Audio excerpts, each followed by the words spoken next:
No matter how hard I try, once in a while I catch the sniffles.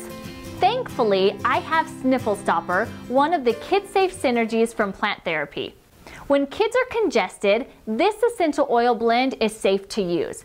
Sniffle Stopper helps relieve congestion, clears the head, and clears the nasal passage for easier breathing. For me, the best 3 ways to use Sniffle Stopper are: first, diffused in my children's room when they are feeling stuffy and congested. Second, in a nighttime bath. I'll add a few drops to some bubble bath or body wash. And the third way I'll use Sniffle Stopper is in an easy DIY chest rub. Here's how to create a Breathe Easy Balm. You will need 1 ounce of organic healing balm and 24 drops of kid-safe Sniffle Stopper Synergy. For adults, you could also use Plant Therapy's Respirate Synergy. Then you're going to mix everything together really well.